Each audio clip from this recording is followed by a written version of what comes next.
आप अभी भी अपना टाइम वेस्ट कर रहे हैं, पैसे वेस्ट कर रहे हैं, और इतनी मेहनत करने के बाद भी कोई सेल्स नहीं आ रही।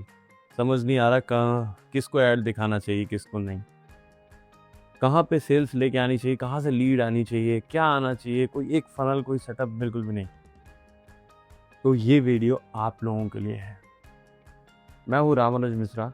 आज मैं लेके आया हूँ आप लोगों के लिए एक बहुत बेहतरीन टॉपिक वीडियो, जिसमें हम लोग बात करेंगे कि आप अपने टारगेटेड ऑडियंस या अपने टारगेटेड कस्टमर तक कैसे पहुँच सकते हैं। तो इस वीडियो के अंदर मैंने कुछ बेसिक्स डाले हुए हैं, कुछ बेसिक पॉइंटर्स हैं जिनको फॉलो करना है, और आप समझ जाएंगे आपको कहाँ से मिलेंगे, कैसे मिलेंगे। इस पूरी वीडियो में मैं वो समझाने वाला हूँ। तो समझाने से पहले हम लोग पहले ये समझ लेते हैं कि हमें इनकी ज़रूरत क्यों है। अगर आपके पास आपकी टारगेट ऑडियंस नहीं होगी, सही ऑडियंस नहीं होगी, तो सबसे बड़ा जो घाटा होने वाला है वो आपका होगा मनी लॉस, और उससे भी बड़ा जो घाटा आपको होगा टाइम लॉस। क्योंकि अगर कोई एम ही नहीं है, कोई गोल ही नहीं है, तो आप अपनी ऑडियंस तक पहुंच ही नहीं पाओगे, उनको मार्केट नहीं कर पाओगे। और सही मार्केटिंग कम्युनिकेशन, जो कहते हैं ना brand communication with the customer, appropriate होना चाहिए। यहाँ पे नहीं दिखेगा अप्रोप्रिएट। क्यों? क्योंकि अगर आपके पास ये सक्सेस नहीं है, आपको नहीं पता किसको मार्केट करना है, किसको टारगेट करना है, तो हम लोग आपको बताएंगे। अगर आप हमारे इस चैनल पर नए हैं, यह वीडियो फर्स्ट टाइम देख रहे हैं, किसी भी प्लेटफॉर्म पे देख सकते हैं आप, इंस्टाग्राम, यूट्यूब, स्पॉटिफाई, एनीवेयर। तो जो भी है, आपको फॉलो मिले, सब्सक्राइब मिले, व्हाटएवर यू मिले, आप फॉलो कर सकते हैं हमको, और हम आपको ऐसी ही कुछ अच्छी अच्छी वीडियोस लाते रहेंगे। कुछ भी क्वेश्चंस रहेंगे इस वीडियो का एंड में ज़रूर एक बार पूछिएगा। चलिए शुरू करते हैं अपने मेन पॉइंट की बात। कस्टमर्स को ढूंढने का प्रोसेस क्या होता है, क्या होता है पूरी फनल, जो आप एक पूरी फनल तैयार करते हैं मार्केटिंग की अपनी, उसके मेन पॉइंटर्स को ध्यान देने के लिए क्या चीज़ें आपको चाहिए होती हैं, जिनको आपको ध्यान रखना है कि इस तरीके से आप अपनी एक राइट ऑडियंस निकालेंगे। इससे फ़ायदा क्या होगा? सबसे पहला, पैसा बचेगा, टाइम बचेगा, ज़्यादा से ज़्यादा सेल्स मिलेगी आपको, लीड्स मिलेगी ज़्यादा से ज़्यादा, एंड ब्रांड रिकॉग्निशन ज़्यादा से ज़्यादा सही जगह पर, सही रिसोर्स पर। तो वहाँ पे आप, जाहिर सी बात है, कभी भी अपनी इंडस्ट्री लीडर बन सकते हैं अगर आप इन सब चीज़ों को फॉलो करेंगे। ये एक पार्ट है, ऐसे और कई सारे नॉर्मल मार्केटिंग के पार्ट्स में लेके आता रहूँगा। चलिए शुरू करते हैं। जो मैंने पॉइंटर्स बनाए हैं देखते हैं स्क्रीन पे, आप लोग देख पा रहे होंगे। अगर नहीं देख पा रहे होंगे तो सॉरी फॉर दैट, भी थोड़ा छोटा है। देखते हैं।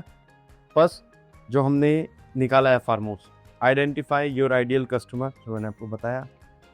5 इंपॉर्टेंट स्टेप्स हैं जिसके थ्रू आप निकाल सकते हैं अपने कस्टमर्स के बारे में डिटेल्स। वो स्टेप्स कौन कौन से हैं? व्हाट प्रॉब्लम यू सॉल्व, सबसे पहला जो पॉइंट है, इसका मतलब क्या है? आप क्या प्रॉब्लम सॉल्व कर रहे हैं, क्या कर रहे हैं, बेसिकली आप कर क्या रहे हैं। क्या प्रोडक्ट है, क्या सर्विस है, और क्या करना चाह रहे हैं इस प्रोडक्ट को लेके, ये सॉल्यूशन क्या दे रहा है। आपको पता है ये सॉल्यूशन क्या दे रहा है? कैसे? जैसे मान लीजिए, अगर मैंने कहा यार मेरा एक प्रोडक्ट है, वो बाइसिकल जो चलाते हैं लोग, उनको हेल्प करता है। और जो बाइसिकल चलाते हैं, आपको ये नहीं पता वो सॉल्व एक्चुअली में क्या कर रहा है। आपको पता बाइसिकल चलाते, यहाँ तक समझ आ गया, बट आपका वो प्रोडक्ट मार्केट कर रहे हैं बाइक वालों को, कार वालों को, जिनके पास व्हीकल्स हैं। तो वो वेग मार्केटिंग में जाता है। आप कुछ भी नहीं कर पाएंगे उसके अंदर, आप ही कंफ्यूज हो जाएंगे, आपका ही पैसा यहीं घूम फिर के रह जाएगा। इसके लिए आपको राइट प्रॉब्लम पता होनी चाहिए, सॉल्व क्या कर रहे हैं। देन हम बात करते हैं प्रॉब्लम है किसकी, किसकी है प्रॉब्लम, कौन ये सब सफर कर रहा है, कौन ये देख रहा है। उसके लिए आपको समझना पड़ेगा डेमोग्राफिक्स। जब आप प्रॉब्लम सॉल्यूशन का बारे में जानेंगे, तब आपको निकालना पड़ेगा डेमोग्राफिक। डेमोग्राफिक में एज क्या है उसकी, इसके साथ इंटरेस्ट क्या है उसके, बेसिकली एक एज क्या है। एज के साथ में हम लोग बात करते हैं इसमें भाई जेंडर कौन सा है, लोकेशन कौन सी है, ये बहुत सारी चीज़ें हैं जिनका हमें ध्यान देना है। बिना इसके पॉसिबल नहीं है समझना इस चीज़ को। जब तक आपने निकाली सॉल्यूशन के बाद आपको डेमोग्राफिक चाहिए ही चाहिए। जब आप ये चीज़ समझ जाएंगे ना, तो आपको एक छोटा सा ओवरऑल अंडरस्टैंडिंग मिल जाएगी। अच्छा, मेरा ये एज ग्रुप है, इसको टारगेट करना है। आपको बेसिकली ना एक पॉइंट मिलने लगेगा, पॉइंट जिसको आपको एम बनाना है और भिड़ जाना है। किससे? मार्केटिंग में। लड़ना नहीं है भाई, सही में। ओके। अगर यहाँ तक आपको पता है आपके बारे में, आपके ब्रांड के बारे में, तो बहुत अच्छी बात है। अगर नहीं पता है तो डेफिनेटली इसको करें, इसको पता करें। इसके बाद आता है कि भाई जब ये सब जान लिया तो करेंगे क्या इस ऑडियंस का। इस ऑडियंस का आपको करना क्या है, फिर निकालना है माइंडसेट एंड इंटरेस्ट। बेसिकली समझना है हाउ दे थिंक, वो क्या सोचते हैं, किस तरीके से रहते हैं, उनका एनवायरनमेंट क्या है।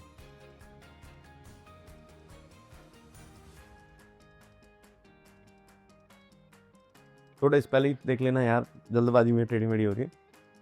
तो क्या होता है एनवायरनमेंट उनका, वो क्या सोचते हैं, किस तरीके से रहते हैं, क्या खाते हैं, क्या पीते हैं, कहाँ बैठते हैं, किसके साथ मिलते हैं, आपको ये पता होना चाहिए। अगर आपको उनको ढूंढना है, पकड़ना है, मार्केट करना है। मार्केटिंग में सबसे बड़ी बात यही होती है कि लोग यही नहीं पता कर पाते कि आपका कस्टमर करता क्या है।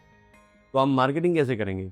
क्योंकि कोई भी मार्केटिंग टूल आपको डायरेक्ट जादू, कहते हैं जादू की छड़ी, मैजिक वॉन्ड नहीं देता हाथ में कि भाई ये रहा तेरा कस्टमर भाग रहा है, पकड़ ले इसको। कहाँ है? नहीं ये रहा। आपको नहीं, ऐसा नहीं होता। आपको मार्केटिंग में ये जब समझ आता है ना कि आपका कस्टमर करता क्या है, सोचता क्या है, रहता कहाँ है, तो आपको ये समझ आता है कि आपको उसको पकड़ना कहाँ पे आप अपना एडवर्टीजमेंट दिखा सकते हैं। अब रोलेक्स की घड़ी का आपको एडवर्टीजमेंट नॉर्मल इंस्टाग्राम पेजेस पे आपको दिखेगा, तो क्या नॉर्मल लोग जो नॉर्मल टारगेट ऑडियंस है वो रोलेक्स की वॉच खरीदेगी? नहीं खरीदेगी, क्योंकि यार उसको लाखों करोड़ रुपए चाहिए खरीदने के लिए। अलग अलग वेरिएंट्स आते हैं उसमें, 10-10 लाख, 15-15, 50-50 लाख रुपए की नॉर्मल आती है वो। तो उसके लिए जो एडवर्टीजमेंट, कभी भी आप रोलेक्स का एडवर्टीजमेंट देखेंगे तो आपको फार्मूला 1 रेस मिलेगी। फार्मूला 1 जो रेस का, आई डोंट नो कितने लोगों को पता है, one of the expensive sports है जो कहते हैं।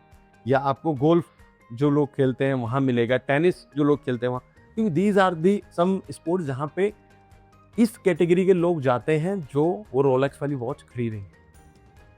तो वो आपको नॉर्मली एडवर्टाइज करते हुए नहीं मिलेंगे अपने। तो ये कुछ चीज़ें होती हैं जो हमें भी ध्यान में रखनी होती है। रोलेक्स ही नहीं, BMW ले लो, आप ऑडी ले लो, मर्सिडीज ले लो, ये नॉर्मल एडवर्टीजमेंट इनके आपको मिलेंगे नहीं, बहुत रेयर चांस है आपको। और इनके अगर आपको इंस्टाग्राम पे एडवर्टीजमेंट दिख भी गए ना, दीज आर नॉट टारगेटेड, वो रीमार्केटिंग है। आप उनकी वेबसाइट पे गो थ्रू करे होगे या कहीं और आप उनका कोई वीडियो, कुछ ऐसा चीज आपने कंज्यूम किया है, मोस्ट प्रोबेबली आपकी इनकम लेवल उनको अट्रैक्ट करता है। उनको पता है अगर आप किस इनकम लेवल ग्रुप के हैं कि आप परचेज कर सकते हैं, नहीं कर सकते, तब आपको ये एड्स दिखते हैं। तो करते क्या हैं ये बड़े बड़े ब्रांड्स? ये ब्रांड्स यही तो करते हैं। ये ब्रांड्स ये समझते हैं कि मेरी ऑडियंस कहाँ है, मेरे को उसको कहाँ ढूंढना है, कहाँ जाके उससे मेरे को अपना ऐड दिखाना है, अपने ब्रांड के बारे में बता रहे हैं, सो दैट वो हमें कंसीडर करे। ये आपको समझना पड़ेगा और ये इसी के थ्रू समझेंगे। जब आप देख लेंगे कि आपका डेमोग्राफी, आपकी ऑडियंस कर क्या रही है, आप क्या कर रहे हैं, तब आपको ज़्यादा अंडरस्टैंडिंग मिलेगी। इसके बाद ये तो रहे हमारे 3 स्टेप्स। व्हाट प्रॉब्लम सॉल्व, आप प्रॉब्लम क्या सॉल्व कर रहे हैं बेसिकली कस्टमर की। सेकंड पॉइंट, डेमोग्राफिक क्या कर रहे हैं आप, डेमोग्राफिक क्या है, आपका एज ग्रुप क्या है, आपके जो भी टारगेट ऑडियंस है, जेंडर क्या है, कौन सी लोकेशन में रहता है, ये बेसिक्स हैं, ये आपको पता होने चाहिए। उसके बाद उसका माइंडसेट, क्या इंटरेस्ट है, क्या माइंडसेट है, क्या सोचते हैं, क्या पसंद करते हैं, कहाँ जाते हैं, कहाँ घूमते हैं, वो पता होना चाहिए। इसके बाद आता है हमारा पास्ट कस्टमर। ये जो 4th पॉइंट है, ये बहुत रेयर होता है। अगर आप बिल्कुल ब्रांड न्यू स्टार्ट किया आपने, न्यू स्टार्ट, तो ये आपके पास नहीं होगा। लेकिन अगर आप ऐसी दुखड़े थोड़े बड़े टुकड़ों में महंगे सेल्स ला रहे हैं, अभी आप कर रहे हैं मार्केटिंग जैसे तैसे, बट आपकी सेल्स आ रही है, उसमें से कुछ जो कन्वर्जन आए हैं, जो सेल्स आपकी हुई हैं या जो लीड्स आई हैं, वो आपको बताएंगी आपका पास्ट कस्टमर क्या है। उससे भी आप स्टडी कर सकते हैं डाटा की किसने मेरी लीड भरी, किसने मेरा प्रोडक्ट खरीदा और कौन मेरे बारे में कैसा बोल रहा है, फीडबैक क्या दे रहा है आपका पुराना कस्टमर। तो ये आपको पता होना चाहिए। ये जब आप पता करेंगे अपने पास्ट कस्टमर से ना, तो आपको एक और लेवल की, नेक्स्ट लेवल की अंडरस्टैंडिंग मिलेगी जो आपको इन सब चीज़ों को समझने में हेल्प करेगी कि डीप डाउन क्या है, कौन है मेरी ऑडियंस। इसके बाद आता है फिफ्थ, जो कि थोड़ा सा एक्टिविटी वाला है। मैं चाहता हूं आप लोग भी करें इसके अंदर फिफ्थ पॉइंट के अंदर हमने बताया मेक अ कस्टमर प्रोफाइल। आप मान लीजिए सेल्फ, आप खुद आप आपके ही कस्टमर हैं, तो आपको ये जो सारे ऊपर पॉइंटर्स हैं इसके बारे में पूरी एक कंप्लीट प्रोफाइल बनानी है, फुल ऑन कस्टमर की तरह। मैं ये प्रोडक्ट यूज करता हूँ तो मेरा क्या इनकम लेवल है, क्या एज ग्रुप होगा मेरा, किस लेवल पे मैं सोचता हूँ, कहाँ जाके लोगों से मिलता हूँ। जो ये बहुत मज़ेदार एक्टिविटी है, मैंने अपनी टीम में करवाई लोगों से, अलग अलग प्रोडक्ट्स के लिए कभी बार करवाता हूँ जो नए इंटर्न्स होते हैं उनसे, तो उनको बहुत बेटर अंडरस्टैंडिंग मिलती है। वो समझ पाते हैं कि एक्चुअली में है क्या, चीज़ें चल क्या रही हैं। क्योंकि मार्केटिंग इज नॉट अबाउट कि यार तुमने ये फैंसी कुछ नहीं, इट्स वेरी सिंपल। ये जो स्टेप्स है ना, ये आपकी मार्केटिंग को बहुत ईजी बना देंगे। आपके लिए मार्केटिंग टास्क नहीं होगा, स्मूथ प्रोसेस बन जाएगा जिससे कि आप बस चुटकियों में काम करना शुरू कर जाएंगे। और ये जो जादू है ना चुटकियों वाला, ये बहुत मेहनत से आता है, लेकिन वो मेहनत जो है ना वो यहाँ करनी पड़ती है, चीज़ों को समझना पड़ता है। तो ये थोड़ा आपके लिए टास्क होगा, बट जब आप समझ लेंगे तो ये भी पॉसिबल है आपके लिए और बड़े आराम से होगा ये सब। कस्टमर प्रोफाइल जब आप बनाने बैठेंगे ना, तो ये सब पॉइंटर्स को ध्यान में रखते हुए आप कस्टमर प्रोफाइल बनाएं। देन आपको एक मेन आउटलुक मिलेगा, आपको फिर समझ आएगा कि एक्चुअली में है क्या। और इसी पॉइंट पे आपको समझ आएगा, जो फिफ्थ पॉइंट है ना, इसी पॉइंट पे आपको समझ आएगा कि आपको क्या समझ नहीं आया, कहाँ आपको दिक्कत आ रही है। जब आप ये बैठेंगे, आप हमसे पूछ सकते हैं, हमारी टीम से पूछ सकते हैं, आप कमेंट में कमेंट करेंगे, हमारी टीम हेल्प करेगी आपको फाइंड आउट करने में, हेल्प करने में इन सब। तो जब ये समझेंगे तो तब आप एक कंप्लीट आइडिया लगा पाएंगे, अंडरस्टैंडिंग हो पाएगी आपकी, आप समझ जाएंगे कि कैसे जाना। तो इन वीडियोस में जो मैंने आज के पॉइंटर्स बताए हैं यही हैं, बट बोनस टिप्स क्या होंगी जो मैं आपको देना चाहता हूँ, जो हर कोई करता है, आप मत करना। सबसे पहली बात यार, कॉपिंग कॉम्पिटिटर, अपने कॉम्पिटिटर को बिना सोचे समझे कॉपी नहीं करने का है। समझो अगर आपका कॉम्पिटिटर गलत जा रहा है ना, तो आप भी गलत चले जाओगे। इसलिए दिमाग खोल के, कहते हैं ना नकल भी अकल से होती है, तो उस अकल का ध्यान रखना और उसको मद्देनजर रखते हुए ही सारी चीज़ों को क्रिएट करना। दूसरा, सिर्फ एज और जेंडर तक लिमिटेड मत रहना अपनी रिसर्च में, पर्सोना में, क्योंकि लोग ना यही घूम के रह जाते हैं, डेमोग्राफिक मेरा ही है। लेकिन लोग ये भूल जाते हैं कि तुम्हारे डेमोग्राफी या तुम्हारी ऑडियंस का माइंडसेट क्या है, इंटरेस्ट क्या है। इंटरेस्ट भी फिगर आउट कर लेते हैं, लेकिन माइंडसेट क्या सोचता है, कैसे बैठता है। आप AI टूल्स यूज़ कर सकते हैं इन सब चीज़ों को, रिसर्च को कंप्लीट करने के लिए बहुत हेल्पफुल होगी। लेकिन मेरा मानना है पहले खुद कीजिएगा, उसके बाद AI टूल यूज़ कीजिएगा। ब्रेन की एक्सरसाइज बहुत अच्छी होती है, सोचेंगे मज़ा आएगा। देन सबसे मेन और सबसे इंपॉर्टेंट चीज़ यार, ये फिफ्थ पॉइंट जो है ना, अपनी प्रोफाइल कस्टमर की जरूर क्रिएट करना। ये बोनस टिप्स के अंदर इसीलिए दे रखी है मैंने, क्योंकि this is a must exercise.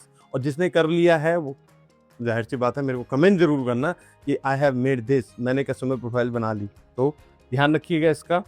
और बस एक कॉमन मिस्टेक, जो ये सब करने के बाद फिर दोबारा उसी ढर्रे पे ना आना, मेन क्या है, टेल एवरीवन एवरीथिंग। ये मत करना यार, हर कोई हर चीज़ नहीं खरीदता। गंगे को गंजी नहीं बेचनी हमें, तो भाई गंजे को बिग बेचनी है, बाल या ट्रांसप्लांट सर्विस, क्योंकि वो उसके लिए यूज़फुल है, गंगे यूज़फुल नहीं है। तो that is not a marketing tactic. तो इन सब चीज़ों को मद्देनज़र रखते हुए काम करें, आपके ब्रांड में, आपकी विजिबिलिटी में आपको बहुत हेल्प मिलने वाली है। तो आज की वीडियो में दोस्तों इतना ही। अच्छी लगी तो लाइक शेयर कमेंट करना ना भूलें।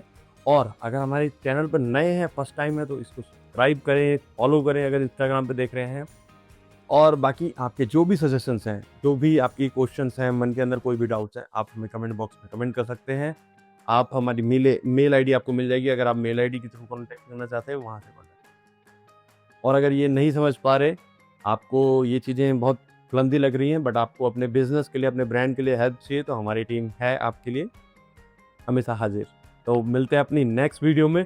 जब तक के लिए हंसते रहें, मुस्कुराते रहें, जिंदाबाद रहें। Take care, good bye.